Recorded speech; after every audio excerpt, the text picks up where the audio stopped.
And thanks everyone for joining the call. We've got a number of points sort of to talk through, if you like, and then I guess once we sort of get through, I think I'll get through each of the sections, and then we can sort of take some questions. So firstly, I guess everybody's interest is really in what's happening on the Aeturnum energy deal. So just a quick recap. I mean, we did the placement with Aeturnum Energy on 25th of March. They had 60 days of diligence to do on the project. Around the end of May, we received the first offer as we'd indicated and expected. And then there's been a couple of months basically since then. So look, in terms of, working on that deal with Aeturnum, there's a number of complexities in respect of that deal. There's nothing sort of unusual in it, but just to maybe recap, I mean, what we're trying to do here is really to get a deal done, that unlocks the value, the intrinsic value that's in the business, but doesn't give away the farm at the front end, and enables us to be there longer term, to capture the value that we know is there. So look, there's the three things that we are looking to get out of this deal. Firstly, to see Asiamet, the Asiamet corporate, essentially funded for the next 2 to 3 years, so that we're not having to go back and tap the market to keep the lights on in the business. The second thing is really to ensure that the project can continue to be developed as we've proposed, and then there's a substantial slab of equity that comes through that deal to ultimately finance the project into development. So there's obviously an equity and a debt component, and we want to try and get as much, not only the project through to that point, but also a decent slab of equity available to take the project through into the construction phase. And the third piece is that given those two initial things, we also want to ensure that we maintain a sizable, position in the project going forward. As with the funding in place and the project, being pushed forward into development and ultimately operating, then we want to ensure that we've got a suitable level exposure to all of that. Now, that's the three key things that we want to get out of it. We're not necessarily locked on hard and fast rules. I mean, if Aeturnum were to come tomorrow and say, we'll buy the entire project out 100% for fair value, then we'd be silly not to take that seriously. We don't necessarily need to stay around long term in the project. It's really about delivering value for shareholders and the best outcome for stakeholders. So we're pragmatic about that. A scenario that may develop here is really that we end up with a minority position in the project. And if that scenario plays out, which it may well do, it's extremely important that we're very comfortable that the counterparty can execute and deliver on the deal and on the project as they say they as they propose that they're going to do. We need to be very confident and comfortable that that's the case.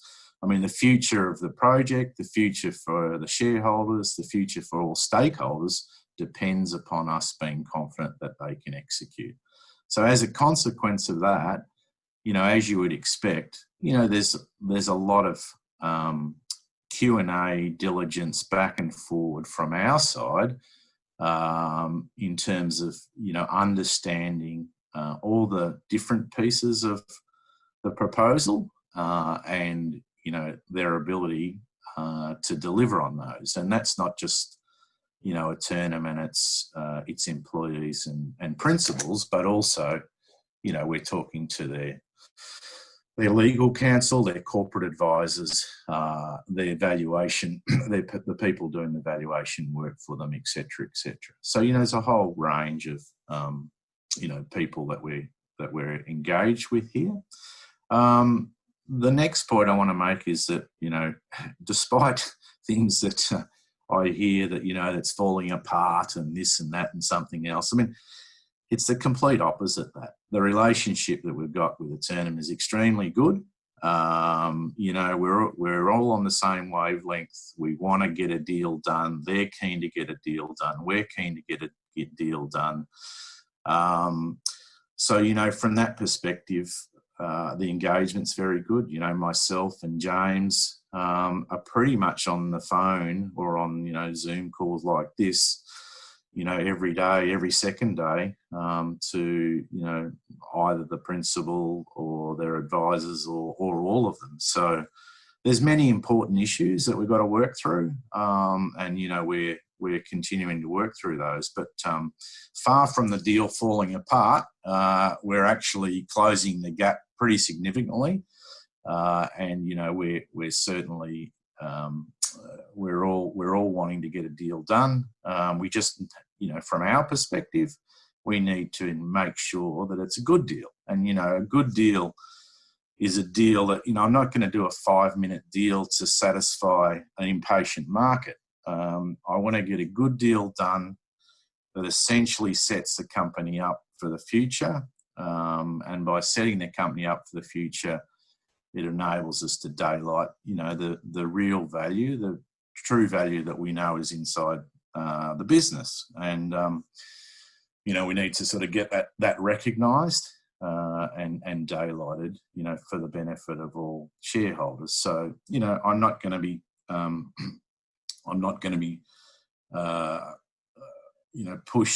pushed to get a deal done quickly. That's not in the best interests of the project, its shareholders and stakeholders longer term. But I'm, really happy to say that, we're actually not far away from that, and we're on the same wavelength with Aeturnum in wanting to get that done. So, but there are a lot of complexities in the way that, if you think about those 3 parts that I just talked about, there's quite a lot of things to work through in each of those areas. And, we're talking about setting a business up here for the next 10, 15 years. So, a 2-month negotiation is not a long period of time. In fact, it's a short period of time. And, typically you would expect these things, these types of negotiations to, be considerably longer. But, I'm really pleased that we made a lot of progress and, not that far away from getting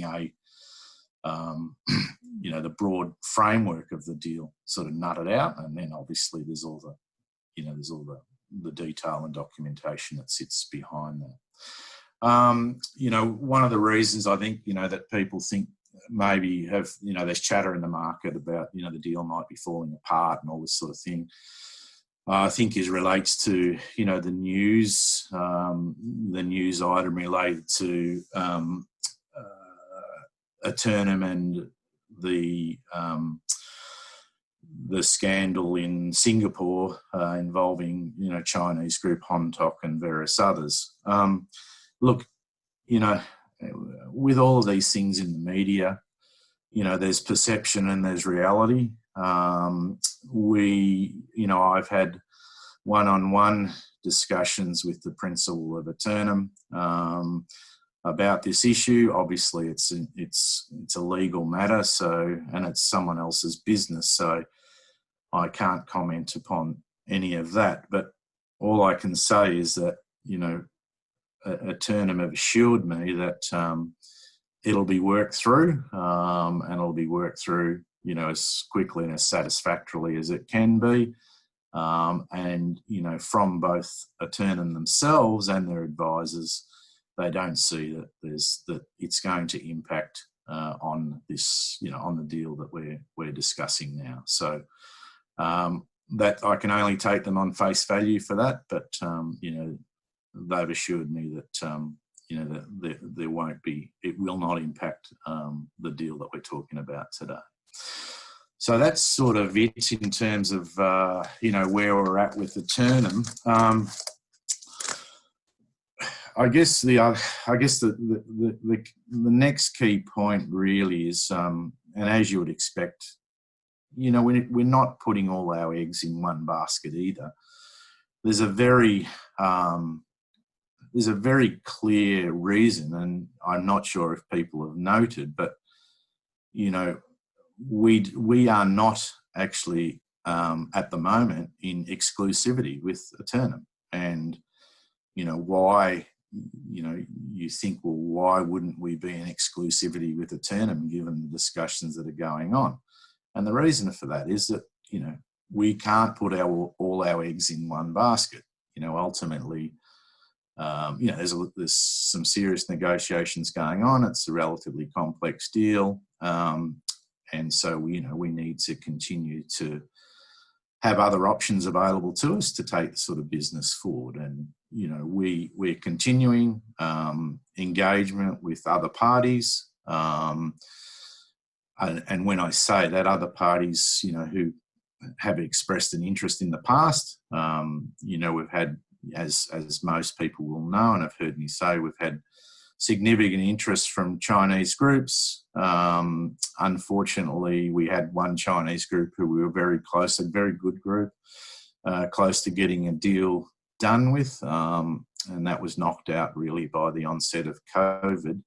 That group continues to be very interested, and there's a renewed level of interest really coming out of the broader Asian region, not just from corporates and strategics, but also from funds looking to get some exposure, to copper, given that the copper price has risen up from $2.10 to, $2.90. I mean, you won't believe the difference that makes in terms of people's level of interest in the sector. I mean, at $2.10, there's nobody that's interested. Once it starts to move like it has to $2.90, all of a sudden it's back on the radar screen. The resources sectors, attracting quite a bit of interest. And as you'd expect, we're getting some sort of inbound inquiries, and I can say, openly that not just for KSK, but also for Beutong. And, we have a party who is actively undertaking diligence at the moment on Beutong. Whether that leads to anything or not, I can't be sure, but they're certainly serious. They certainly have interest, and they've certainly, talking to us in terms of what type of, deal might be, we might consider acceptable. So, good levels of engagement from other parties, and, we'll continue to do that because, ultimately, while our balance sheet's in good strength now, we've got, funding to do the work we want to do in the near term. There is a bigger picture here at play that the project needs to be, taken through to a development decision and developed. So, we'll continue to engage with those parties, Chinese, local Indonesian parties, other Asian funds as well. So we're doing that. While this is all going on, we've got the value enhancement and permitting work continuing. People dismiss that, pretty easily, but anybody who understands this business understands that, de-risking a project in all aspects, technically, commercially, and from a permitting perspective, really adds a lot of value. People will pay for fully permitted projects that are ready to go, and if you look around, you'll see that there's very, very few, if any, development-ready copper projects in the Asian region, let alone, globally. So, we're in good position from that perspective, well positioned. So that's sort of it in respect of those things. In terms of, as I said, the current funding, we're in good shape. Our balance sheet's, is in pretty good shape. And we've got enough funding to continue to do the work that we want to do in terms of the value engineering, which I'll touch on in a minute. That includes some drilling. In fact, we need to do some drilling as a lead into some of that value engineering work. As people know, we've appointed Andrew Neal to lead that work, and Andrew's deep in the weeds, getting fully up to speed and getting consultants lined up and sort of preparing for all that work to really get some momentum. Look, on the funding side, we have copped some criticism for the deal that was done and the timing of the deal, but, I make no excuses for that in reality. We were deeply engaged, with both one of a Chinese party who, I've alluded to, had done, very extensive diligence, and we're in the middle of just, negotiations on a deal, and also had other Indonesian parties in the data room, quite advanced. When COVID hit, we weren't going to come to the market to raise funding, when we were very confident and close to getting a deal done. Consequently, COVID hit, we got caught in the downdraft. There was panic and fear, everywhere. So, we moved quickly. We had Aeturnum, Aeturnum were one of those parties that were circling at the time. All the other parties really fell away.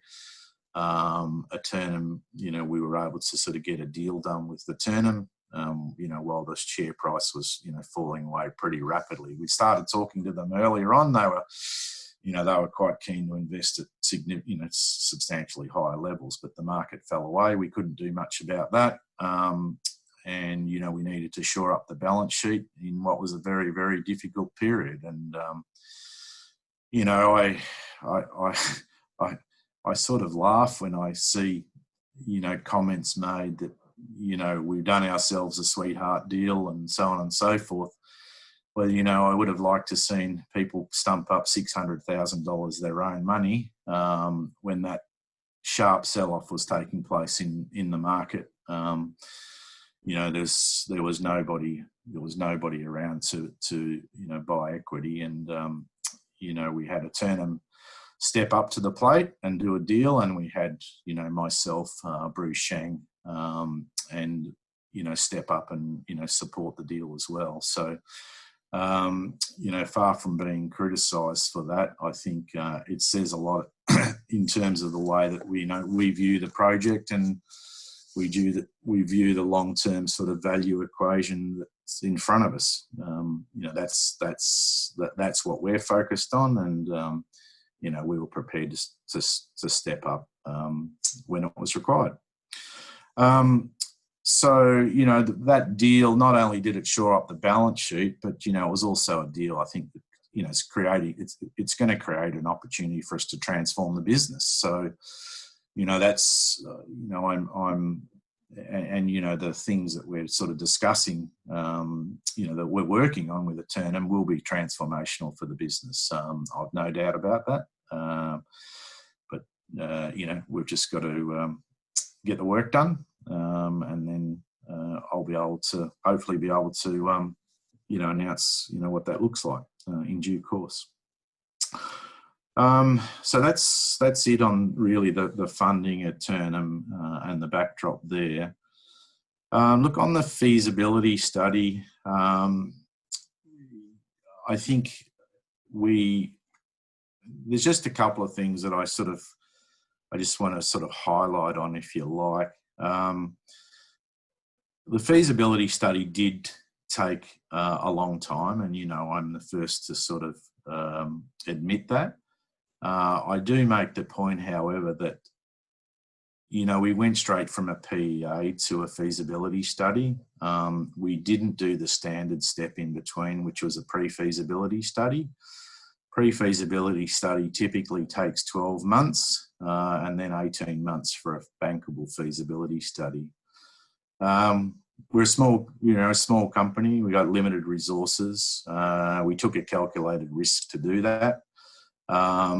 It didn't go perfectly according to plan. And then we had additional work to do, which needed to be done. I can honestly say that, we had to do that work.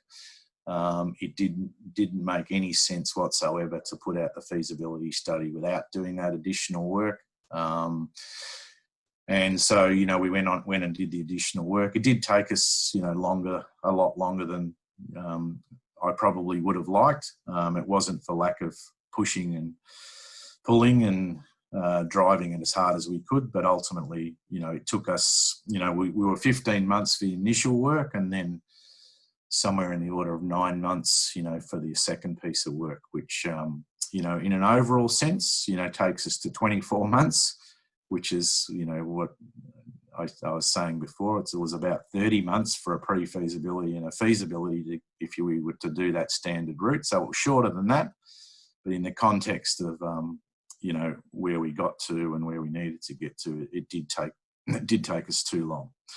But it had to be done. And, I don't apologise for that. The work had to be done. It just did take us a bit longer. So off the back of that, it's really about so look, the outcomes of that were pretty good. People on this call will have seen this. I mean, these are good, solid numbers. They're not exceptional, but they're good, solid numbers for a project. Anything that's doing 25,000 tonnes these days per annum, it's really the new normal for a medium-sized project. It used to be 50,000 tonnes, but it's got so much harder globally to find good copper opportunities that 25,000 tonnes is considered to be a good scale operation these days. The CapEx intensity is low. I just actually read an article today or yesterday saying that the average capital intensity for new projects globally at the moment, those that are being developed, was $16,000 a tonne of annual capacity. So you can see we're less than sort of half that. So even though the CapEx number at 220 looks a big number, it's actually very, capital light. And fundamentally, it's a good rate of return. Close to 20% IRR, 125 million NPV, and a pretty good cost structure at 165, 178 all-in costs. When you're at $2.90, that's a good solid business. But we need sustained periods at these levels. We came up to these levels and we went back down to $2.10 fairly quickly. Against that backdrop, it's actually challenging to fund a project because of the volatility, and banks essentially went like everybody else. They want to see make sure they can get their money back and make a decent return, and we need to see stability around these prices for a sustained period for any new project to get funded. So we're in good shape from that perspective. It's a very competitive project. The things that we really want to do and you will have seen this before as well, is we've really got to sustain the production at 25,000 tonnes longer term. Build the life out to, sort of 10 to 12 years at 25,000 tonnes. That then, if you look at the cash flows for there, it's around the $90 to $100 million. And then, you basically maintain those revenues and you maintain those free cash flows, over the longer term, which obviously gives you, far better returns. So The value engineering piece, why I've just highlighted this, I know everybody's seen this before, but why I've highlighted that is because this is what the value engineering piece is about. It's about filling out this back end. So, there's two ways that we can do that.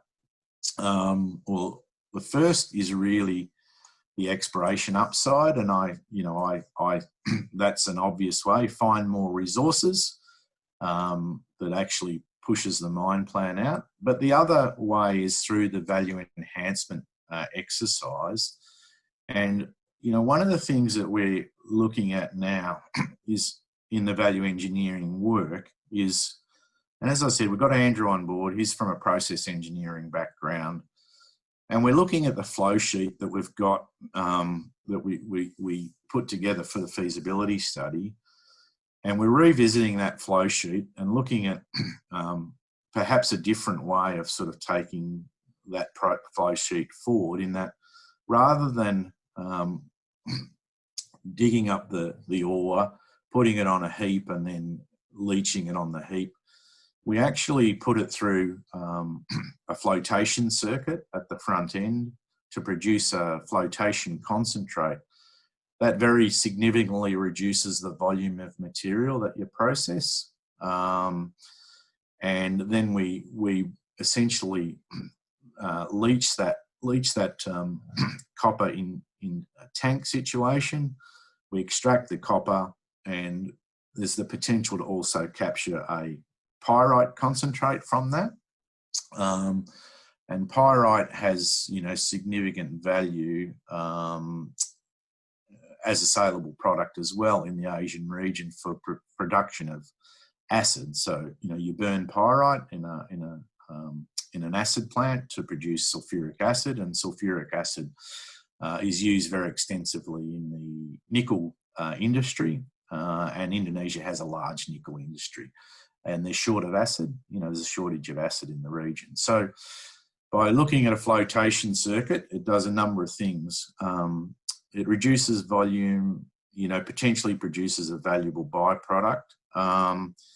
Importantly, talking about that last slide and how do you get additional copper units, we are recovering, in the heap leach process, we're recovering about 50% of the total copper that's in the deposit.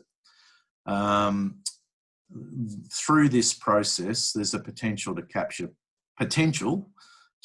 maybe up to 80% of the total copper. So for the same volume of material dug up and processed, we ultimately capture a lot more copper units, which, obviously extends the mine life, fills up the 25,000 tonne capacity sort of longer term.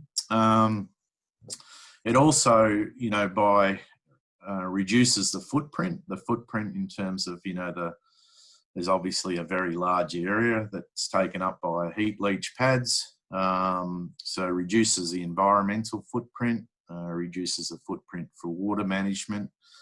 And, also importantly, brings copper production forward. In a heap leach, you basically put a lot of capital out there. There's a lot of capital tied up in the heap leach, and it takes, around 14 months, for copper to start coming out of the heap leach. So you build the heap leach early, with a view that, it's producing copper pretty much when you start. But in this instance, you'd be able to sort of produce copper from day one. So from an economics perspective, exploring this flow sheet enhances would enhance the copper recovery, reduce the footprint, and bring those copper units forward in terms of the mine plan. So all of those things have, really serious impacts on the economics in terms of the enhancement. So that's sort of what we're doing now. People are sort of, we've discussed the Albion leaching technology previously. What we're talking about here is a variant. It's a variant on that technology. Albion's one technology that you can use, and there's 2 or 3 others that are fairly similar.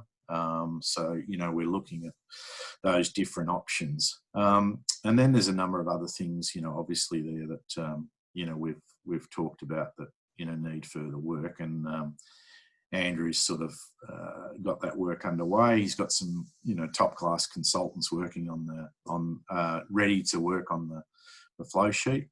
We are restricted in some ways on that program, in that we need to drill 4 holes to get fresh sample to do that test work. That's been a major headache for us in terms of, initially we, and people are aware of this, it took us quite a while to get the permit to get on the ground to do the additional drilling, and almost, just not long after we sort of had that, then, we've been restricted by, movement of people and equipment on the ground because of COVID. Indonesia hasn't escaped like everywhere else in the world. So, we're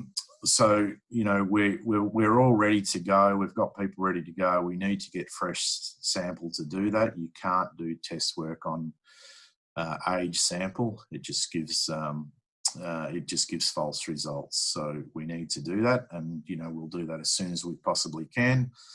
And that's part of that sort of whole value engineering equation, as well as wanting to do additional drilling in some of the prospects to test some of the key targets and prove up additional potential for additional resources. So that sort of work is sort of all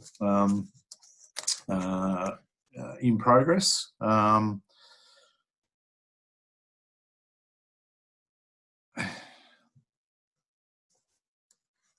On the corporate side, so just on that, so we are, as I said, we're making plans, we're getting ready to start drilling, and we'll do that as soon as we possibly can.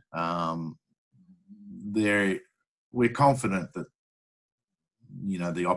that's going to open up fairly soon. I mean, Indonesia's taken an approach which is, living with COVID as the new normal is what's the only way forward for them. They can't afford the economic damage that shutdowns are incurring.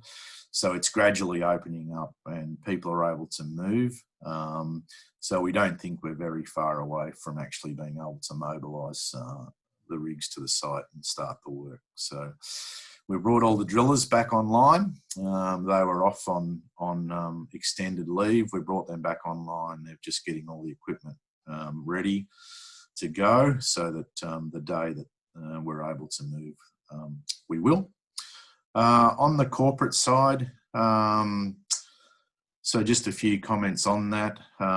We continue building up the team. As I said, Andrew's there. We've got some key consultants sort of lined up, ready to go. We've had, I've talked about the short list of CEO candidates and CFO candidates. I can say that we've done an extensive search, short lists, and James and I interviewed CFO candidates. We selected somebody, we made them an offer, and unfortunately they took an alternative offer, very good candidate. So we are back to interviewing again. James has got a couple of other very good candidates that I will talk to as well in the next few days. And then on the CEO side, we had parked it for a period of time, given what's eventuated.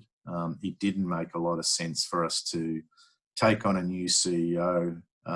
There's obviously significant cost involved in taking on somebody of that in those roles. So while we were working on the deal with Aeturnum and with the COVID situation, we just thought it was prudent not to push that as hard as we were previously.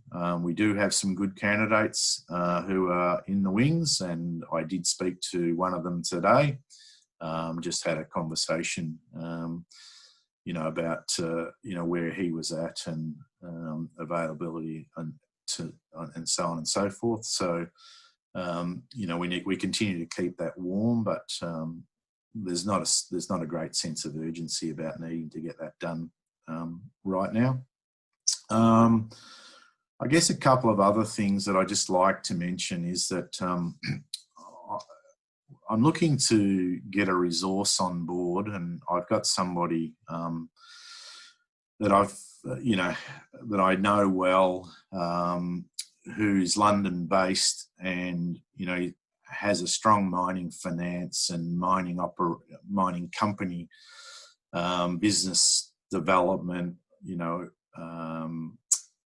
finance, corporate finance type background, and looking to bring that resource on board really to start to work on the institutional market again, given that the resources sector has picked up, and given the renewed level of interest in copper. I feel that it's a good time to start to work on that institutional market again. Look, they've been non-existent, and they just haven't been in the resources space for the past, probably 12, 24 months. But there is renewed interest. So looking at getting a resource on board fairly soon to work that market in London, the institutional market. And also, working in the Asian region in terms of the Asian funds as well. As I said earlier, they've become, more active in the space too. And I'm pleased to say we've got we do have a large fund, out of, has recently come on the register out of Thailand, who's bought a substantial position and very keen to, build a more substantial position, longer term. So they're the types of investors that we want to get on board. They're sticky, long-term value investors, and they obviously can see the value equation here, and are happy to to be there to support the company longer term. To deliver that value. So look, I might just stop there, Sasha, and probably a good time. I've been talking long enough, so good time for people to maybe ask some questions, and happy to do that. Yeah, thanks, Tony, for the overview. Look, I've got some questions on the chat, but I don't know if Tony has covered most of these during the course of the call.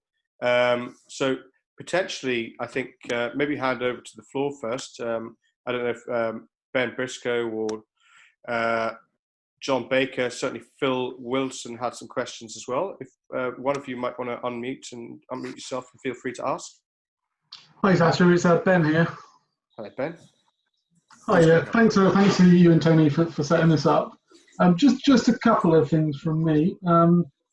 You talked earlier in the call, Tony, about getting fair value, and I realise it's very difficult to talk about specific numbers here, but I wonder if there's any idea, if you could share what your idea of fair value is, and whether it's affected by the 50% discount to the recent highs. And my second bit, to just roll on from that, really, is you talk about the March placing that happened, and I get it was an extremely difficult time, but obviously we were a diminishing share price at that point anyway, and just whether, and just to remind you really that we have never had the opportunity as shareholders to take part in any placings, or in theory of open offer or entitlement offer, and if the business had possibly been properly capitalised at the time, we wouldn't have had to raise at such lows, and I just wanted to bear that in mind for sort of future fundraisings, really. And that was my 2 points. Yeah, look, no worries. So let me address the second one first, and then I'll come to the value equation. So yeah, look, I hear what you say. We're a junior company. You raise $2 or $3 million at a time. You're always short of funding. To run a public company, with 2 or 3 decent, executives, essentially, cost you half of that on an annual basis. So, that's the reality. We were trying to do the right thing in, advancing. We'd gone, we were very confident that we were going to get a deal done. with one of these other groups. I'm not talking about, we were in negotiations. They'd done 10 days of diligence, and, we were getting close to getting a deal done. So, we felt at that point in time, and it's not just myself, as a board decision, we discussed it at the board level, that it was in the best interests of shareholders not to be raising money at that time. And, I don't think there's anyone on this call who, would have predicted, what happened, but it happened. So, it's, our ability to actually get the deal done was just, that was the priority. Now, in terms of other shareholders participating, etc., I mean, the shares were selling on the market for that price and no one was buying them.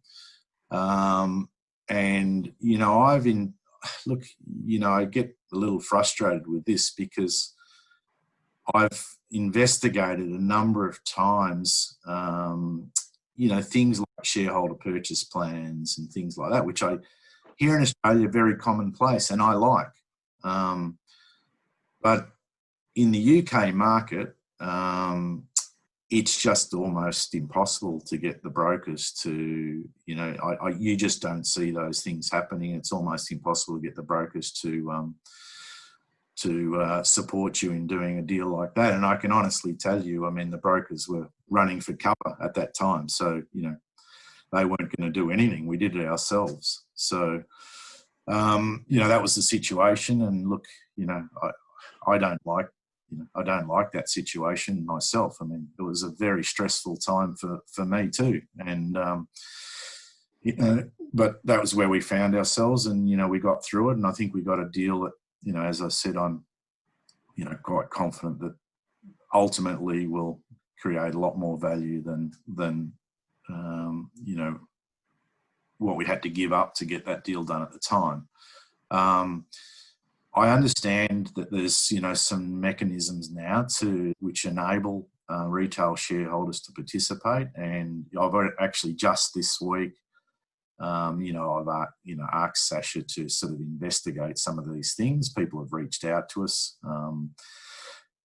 in terms of, different mechanisms to raise capital from the retail market and, for retail investors to participate. So, we're looking at those things. So that's on that topic. The second one was, what is value? What do I think of, in terms of value? Look, there's a number of ways you can sort of look at it if you like. And I did put this up for a reason, this here. If you look at, we've got 450,000 tonnes of contained copper and resource in the ground. We've got a feasibility study completed, which has got an NPV of 125 million. Typically those things would be discounted in the order of sort of 30 to 40%. So these are just some value markers. I'm not saying these are the markers that I'm necessarily thinking about, but I'm just giving you, the way that things are typically valued and the way that things that we would consider to be fair value markers. So, that's there. There's just a couple of ideas, but what I can say is I don't consider fair value is multiples of the current market cap for the asset base we have. If you take one of the assets, being KSK, I still think it's multiples of the current market cap. Hi, Tony. So this is Matthew. Following on from that, do you think you'll achieve multiples of the value of the KSK to what the actual current market cap is? Number one. Also, number two, if I could quickly put it in as well. In an event of a no deal, do you believe Aeturnum will actually hold and be a supportive cornerstone shareholder still as well? Yeah, good couple of questions. So the first one is, yes, I do. I'm being consistent with this. It's not the first time I said it.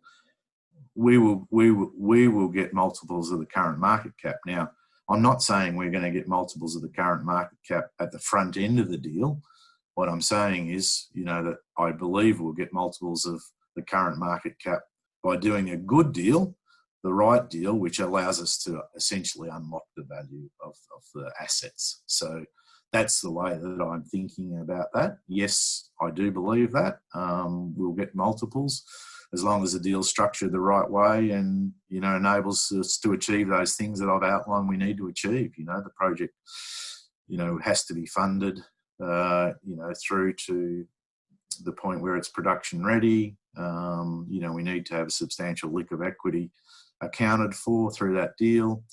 And, you know, they're the key things that are going to unlock the sort of ultimate value, which is multiples of the current market cap. You know, it's, I've got a little slide down the bottom here, which, you know, I just share with you because I think it sort of tells the story really. You know, this is not something I've made up. This is, you know, and I did mention this in the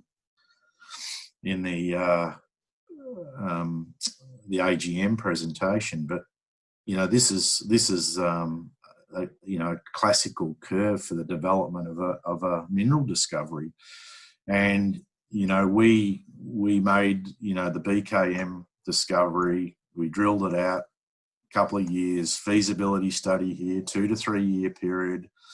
You know, people have lost interest. We're down this part of the thing. We're in the development cycle. We're here.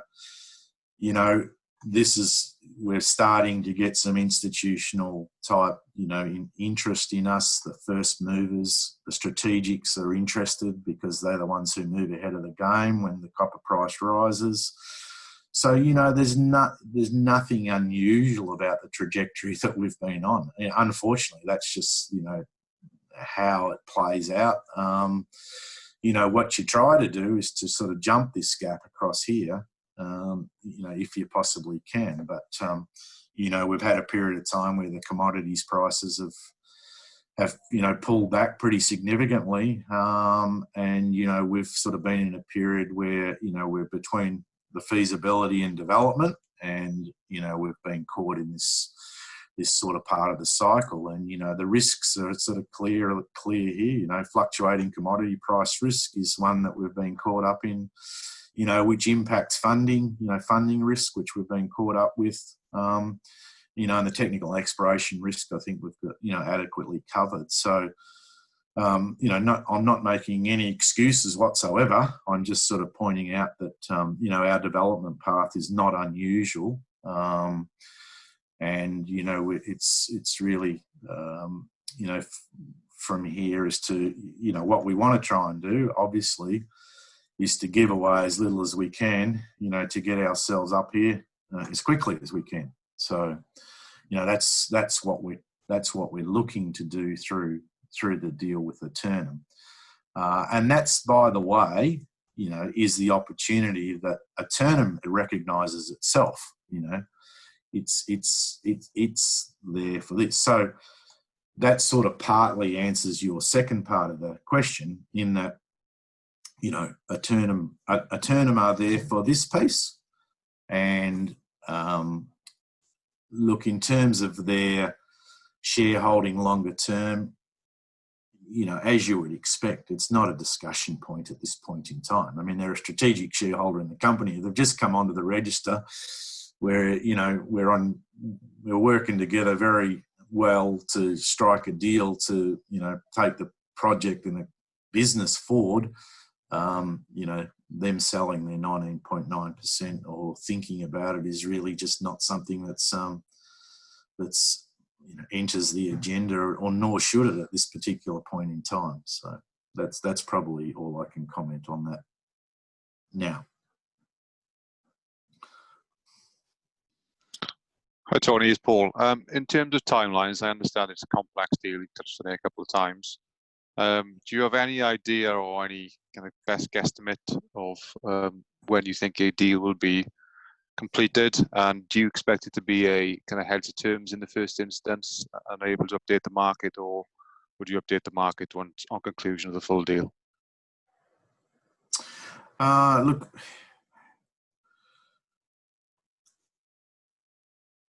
in terms of the timeline, I don't want to sort of put a fixed timeline on it. All I would say is that, you know, typically these sort of, the type of deal that we're talking about would typically, you know, in my experience, take up to 6 months. We're 2 months in, so you break it down into steps. And so the first point is that we're looking to reach what I would call a heads of agreement, where we've agreed the deal terms. And, you know, that's the first critical point, and that's the point that I'm suggesting that we're closing in on fairly well. And, you know, I don't want to put a time on that, but needless to say, the sooner I can get that done, the better.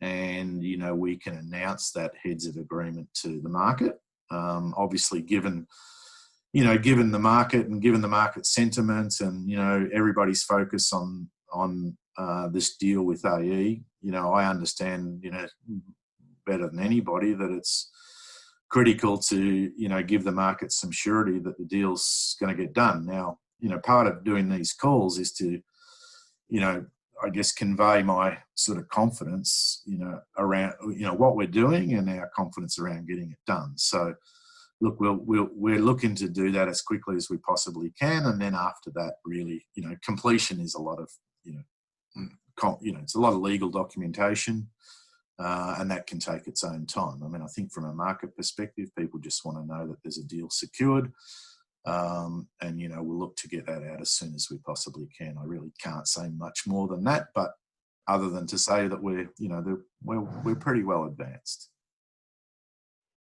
Okay, thank you very much.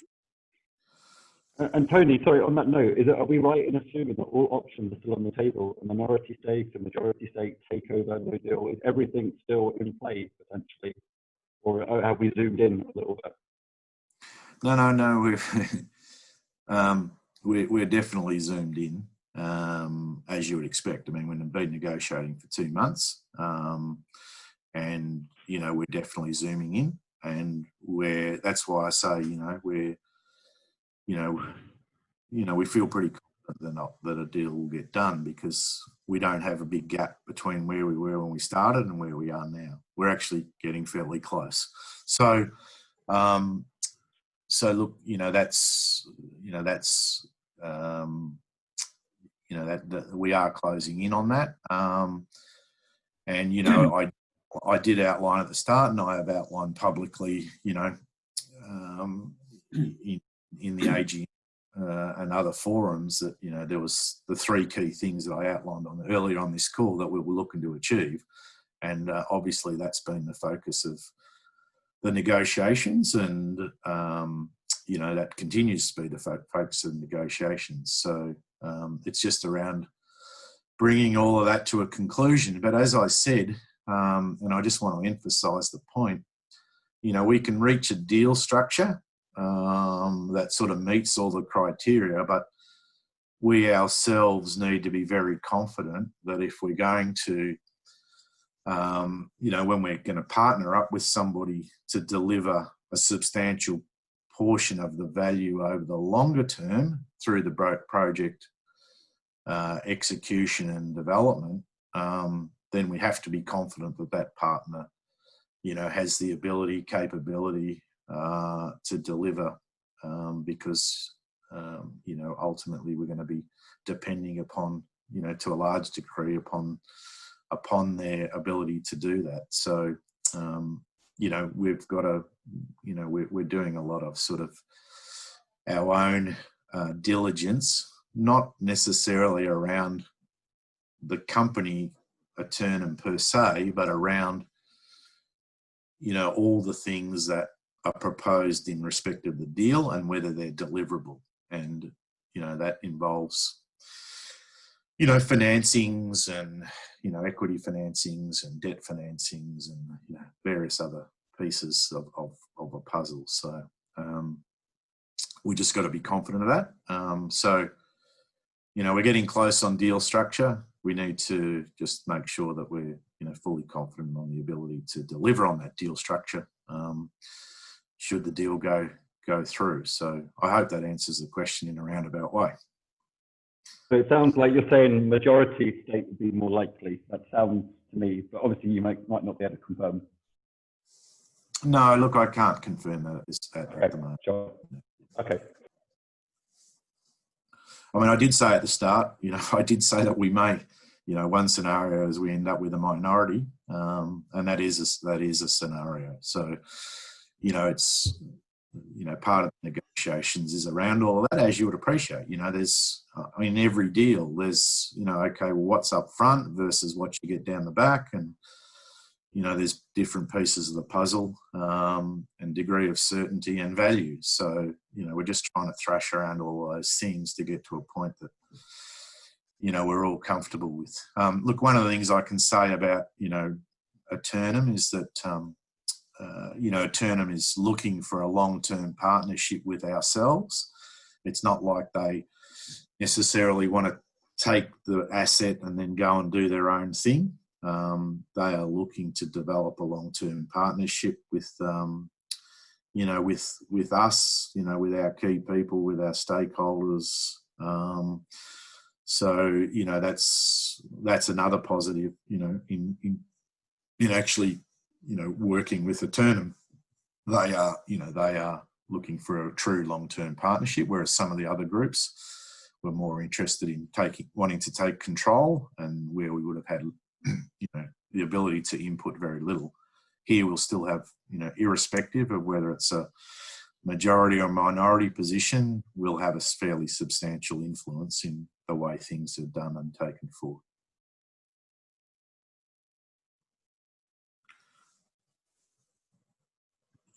Thanks, Tony. No, sorry. Bruce, I was just going to ask you if you wanted to ask a question. Hi, Tony. It's Bruce Gregg here. Just looking back on the way and the path of the company, and the resource you have at Beutong, one could describe it as a tier one, perhaps. Have you ever wondered whether, how the market sentiment works with discovery holes? And I just wondered whether you thought, or it wasn't within the company's capabilities financially, to have gone down the route of Beutong more, to try and discover another 400 metre at 2% copper hole with great gold credits. And how the market reacts to these tier one discoveries and finds and developments. Have you ever thought that Beutong actually is the jewel, and that the KSK, although you probably rightly thought of funding further development on Beutong via KSK development, that the market would have appreciated another 400 metre hole discovery? I mean, the stock price would go bananas. So, that capital raise issue, what the market wants to read into a world-class discovery. Have you ever thought that perhaps the wrong road was taken? No, I haven't, because Beutong is not new, and Beutong is announced, we've announced, into the public domain, very long intervals of good grade, not that, not in the not too distant past, it is only two years ago so that we drilled there. So look, I mean, Beutong is there's a number of sort of, factors I think that people perhaps don't appreciate. Indonesia is not necessarily, the perception of Indonesia is not necessarily as good as it, some other places, for a number of different reasons, although it's got a very long history and a good track record of mining and a lot of good operating mines. There's been, a lot of noise around the mining industry in Indonesia for some time. Seems, it's settled down now. A lot of that was related to, government and sell down with respect to the Grasberg operation, etc. Vale has made a very big discovery in Indonesia in recent times, just announced a tier one discovery.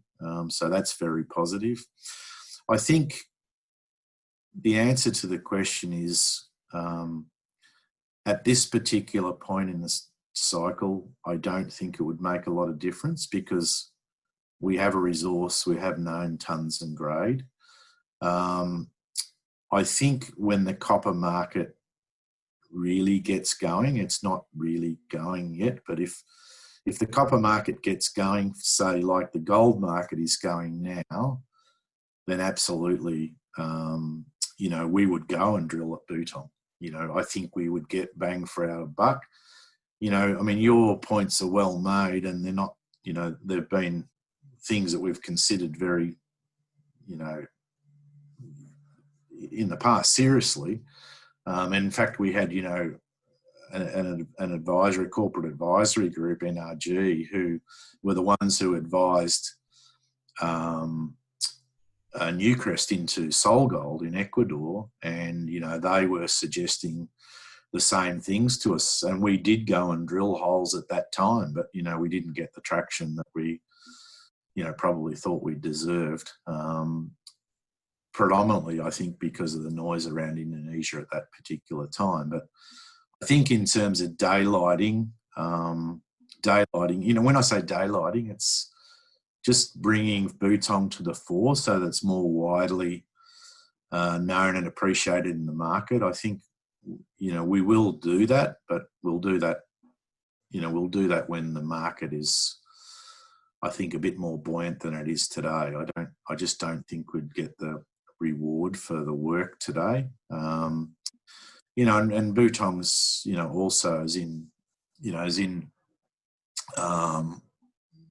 you know, it's a project where it's not a new discovery, if you like. It's you know, we would be drilling, you know, holes that you know, people sort of already know about. So it's not something new. So look, I mean, I hear what you're saying, and I think it's very valid, the points that you make. I think in the right market, that would make a lot of sense. I mean, the other component to that, of course, is that, you know, it's very expensive to drill at Beutong. You know, I mean, it's, you know, you got to take risks to win.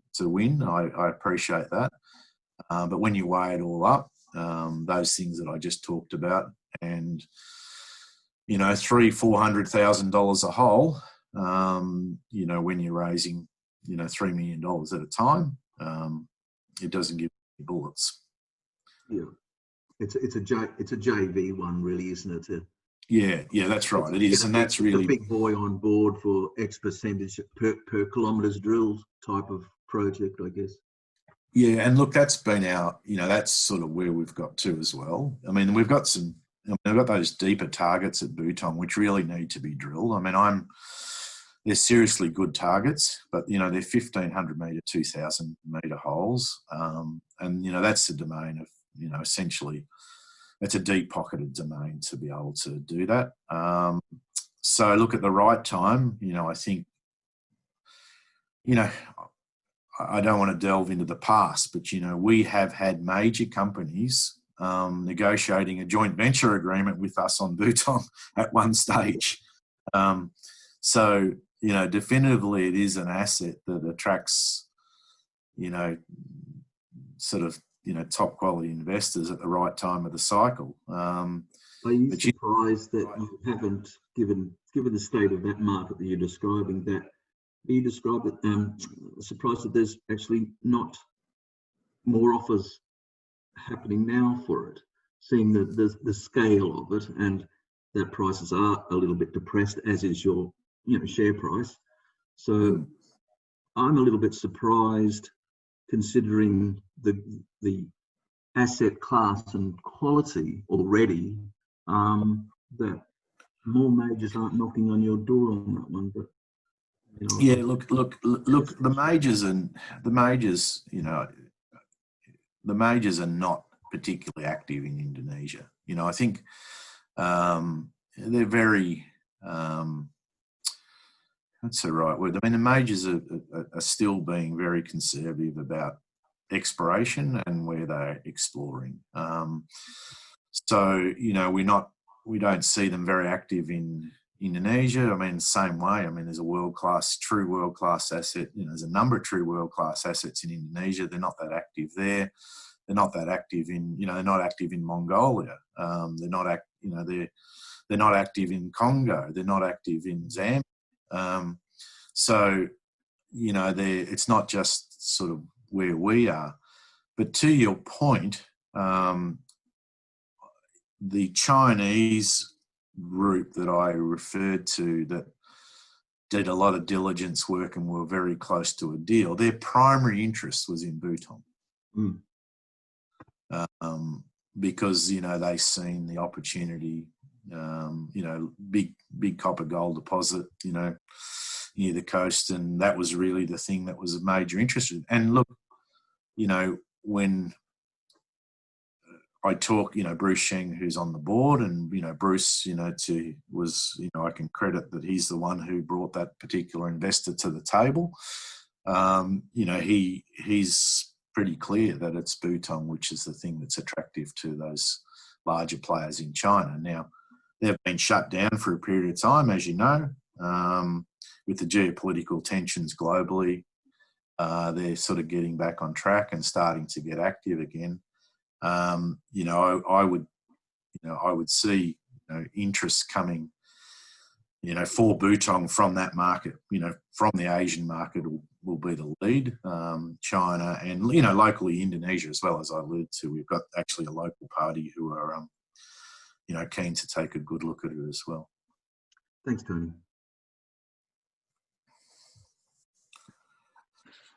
Tony, I've got a question from John Baker, who's just had to drop off the call, but he's asking about the value of Beutong given the gold price. I mean, is it that on the leverage to that? How do you think it's moved? Yeah, no, it's a good question. Look, Beutong is a copper gold deposit, but the majority of the value lies in its copper.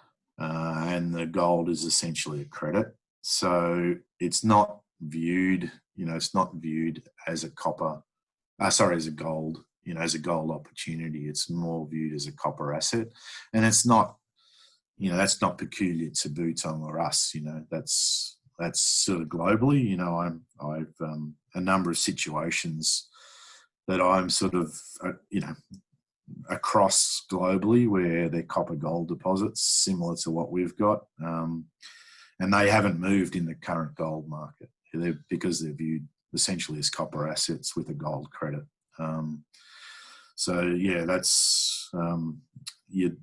That's gold credits are great things to have for copper operators, but typically you're not viewed as a gold asset. You're viewed as a copper asset.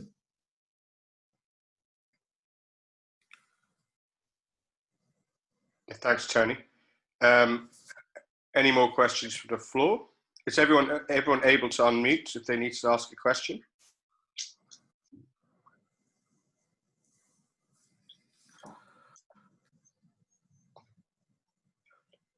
We may as well use this opportunity to ask if you have it, or if you want to type a question into the chat room, I can do it. Otherwise, we'll probably look to wrap up soon.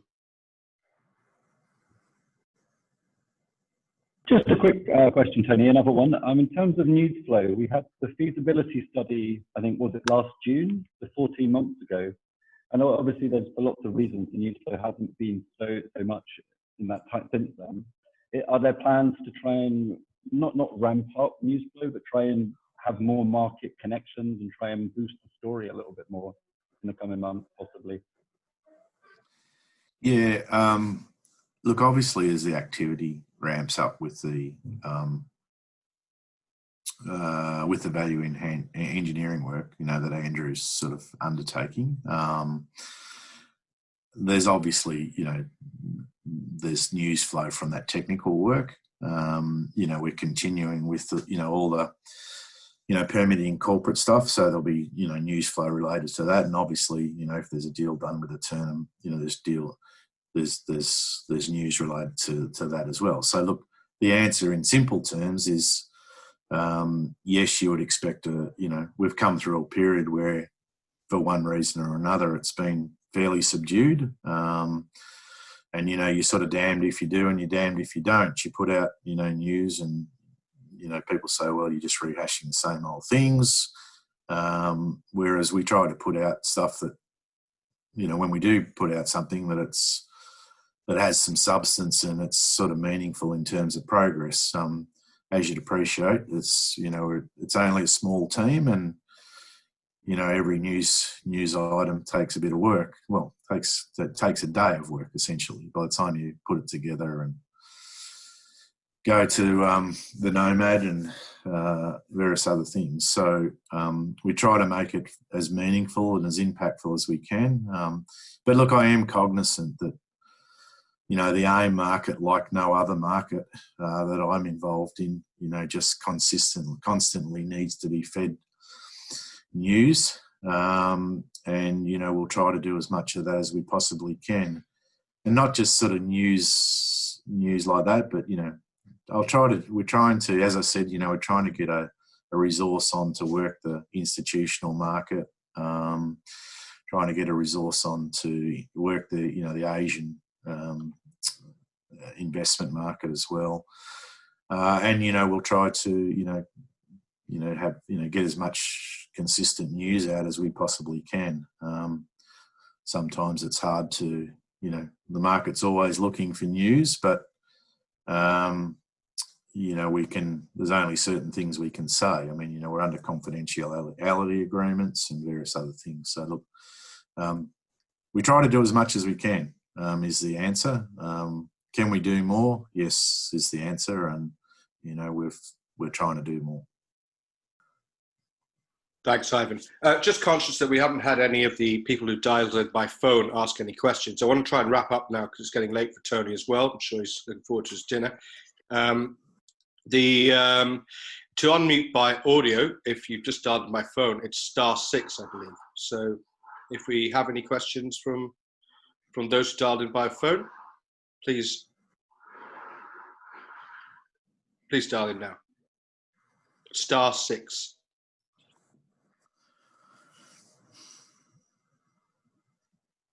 Okay, I think that's probably it. Tony? Okay, well, thanks, Sasha. Thanks for putting it together, and thanks everybody for taking your time to come on and listen. I mean, hopefully I've you know, given you some useful update across the board, and you know, I just want to say that, you know, you can probably gather that, you know, we're very focused on, you know, delivering sort of serious value here.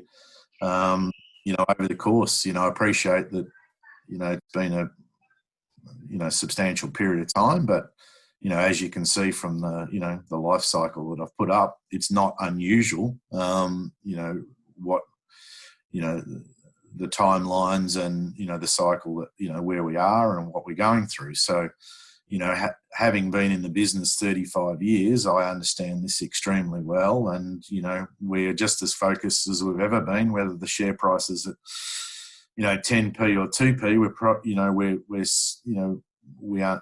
we understand the business and, you know, ultimately how you unlock value through development. Done it plenty of times before, and, you know, that's what we're very focused on. And, you know, still excited about, you know, the project and, you know, delivering that value. Obviously, I've got a very large, you know, portion of skin in the game to, you know, so, you know, from a shareholder's perspective, I'm very much aligned with everybody else and focused on delivering that value. So thanks everyone for your time, and appreciate your support, ongoing support. Thank you. Many thanks, Tony. Okay, everybody.